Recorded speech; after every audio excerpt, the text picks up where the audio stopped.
فرائض کے اندر غفلت، جانی اور مالی نقصان، کسی سے چھپا ڈکا نہیں۔ آج صبح ایک جو ہے نا جی بیچارہ نوجوان اس کے گلے کے اوپر ڈور پھرتی ہے اور جو ہے نا جی وہ ادھر ہی اپنی جان کی بازی ہار دیتا ہے۔ کون اس کے قتل کا جو ہے نا جی اب وہ کس کے ہاتھ اپنا قتل تلاش کرے گا، کس کے ہاتھ اپنا خون تلاش کرے گا؟ کتنے ایسے، ہمارے نبی نے تو ایسی چھت کے اوپر سونے سے بھی منع کر دیا جس چھت کی منڈیر نہ ہو۔ کیوں؟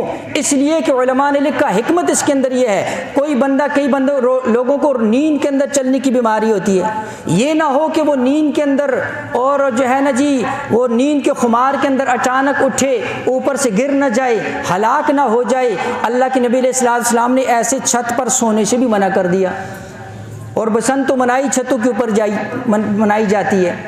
پھر اس کے اندر بے پردگی، پھر اس کے اندر ساتھ والوں کی بے پردگی، پھر اس کے اندر جو ہے نا جی ساتھ والوں کی جو ہے وہ ان کی پریشانی الگ، مطلب کوئی ایک ایسی چیز نہیں ہے جس کو آپ کہہ سکتے ہیں کہ کوئی ایک ایسی چیز ہو کہ جس کو آدمی جو ہے کہے کہ کسی طریقے سے جو ہے اس کے اندر کوئی فائدہ۔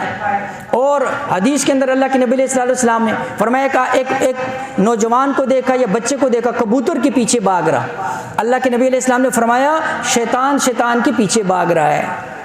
کبوتر کے پیچھے بھاگنے والے کو اللہ کے نبی علیہ السلام نے شیطان قرار دیا۔ علماء نے لکھا اسی طرح یہاں پر پتنگ کے پیچھے بھاگنے والے کی بھی وہی حکم ہوگا، وہ بھی ایسے ہی ہے جیسے کبوتر کے پیچھے بھاگنے والا۔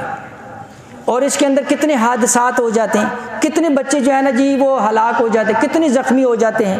آپ جو ہے نا جی اخبارات کی رپورٹ اٹھاؤ، آپ جو ہے نا جی پچھلے 5 6 8 سال کی رپورٹ اٹھاؤ، ہر سال کے اندر 500 سے 800 تک جو ہے نا جی زخمی، یہ تو عام حالت ہے، یہ عام بات ہے۔